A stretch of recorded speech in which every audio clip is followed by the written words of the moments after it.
9 years. 9 years we've had of Mo Salah. 442 games, 257 goals, 120 assists. Absolute phenomenal numbers. Absolutely phenomenal. But the numbers never really tell the full story of what Mohamed Salah meant to Liverpool Football Club. Let's take a look.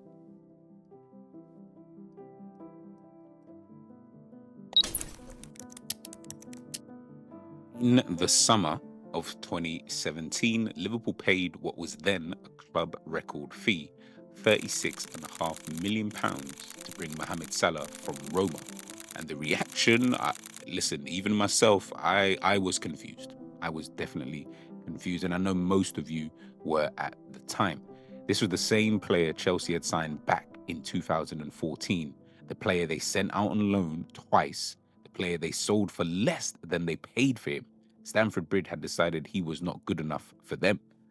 You see, Jurgen Klopp, he definitely disagreed. And what followed was one of the greatest individual seasons the Premier League has ever seen.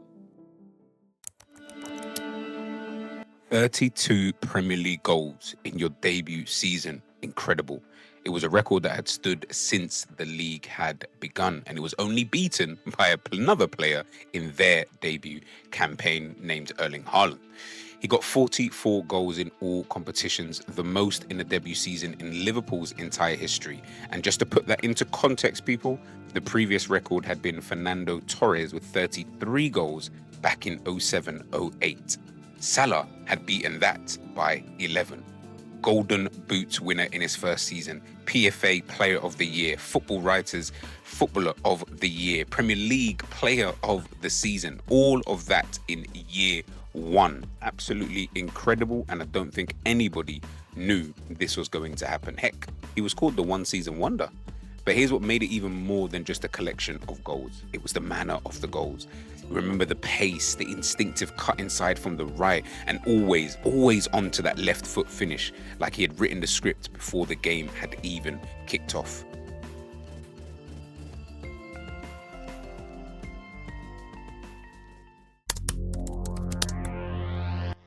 To truly understand what Salah built at Liverpool, you have to, and I mean you actually have to, talk about the three of them together. Salah, Mane, Firmino. Quite possibly the greatest attacking trio in Premier League history. Firmino had already been at the club since 2015. Mane arrived in 2016.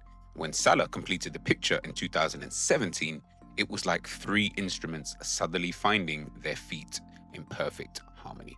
Across 5 seasons together, they scored a combined total of around 338 goals. They provided over 130 assists. Those numbers were not normal. This is not football statistic. This is something else entirely. And what made this trio so special was not just the goals. It was how perfectly they complemented each other.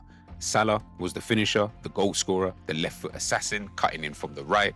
Mane was the electric one, the one who could dribble past 3 men and make it look effortless. His contributions across the 5 seasons was phenomenal.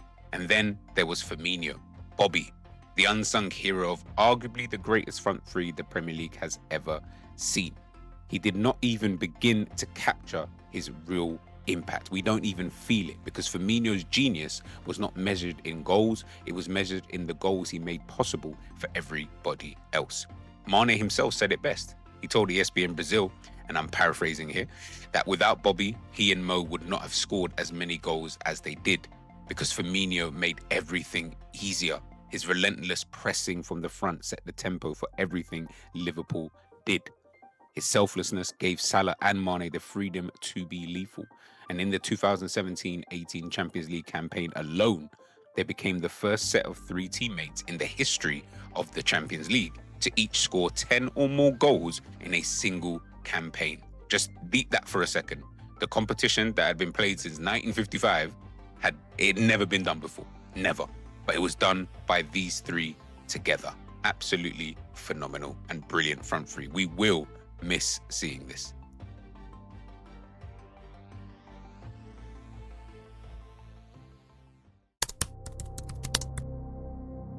I think the fascinating thing about these guys is that they weren't just scoring goals just for the sake of scoring goals. It wasn't just to get their statistic ups and to get the numbers up. Nah, these guys were actually building towards something, them and the rest of the team. And of course, the man at the helm, Jurgen Klopp. 2019, Madrid, Champions League final against Tottenham. We all know what happened next. Liverpool's first European trophy in 14 years. Who scores first? Mohamed Salah. 2-0, champions of Europe. The Kop erupted. Jurgen Klopp cried. Millions of Liverpool fans around the world, from Merseyside to Cairo, to Dakar, to Sao Paulo, they all celebrated together. And then in 2020, the Premier League title. The thing that Liverpool fans had been waiting for a long, long time. The first in 30 years. The city of Liverpool had waited a generation for that moment. Salah, just being Salah. 23 goals, 13 assists in the league that season. You know, just as something small, something light for them as Liverpool ran away with the title. But by the time the front three era came to its natural end, Mane, of course, leaving for Bayern Munich in 2022, Firmino departing in 2023, and now Salah leaving in 2026, they had collectively contributed to 8 major trophies. 2 Prems, Champions League, FA Cup, League Cups, Club World Cup, UEFA Super Cup, everything. Every single thing you can think of. They won it.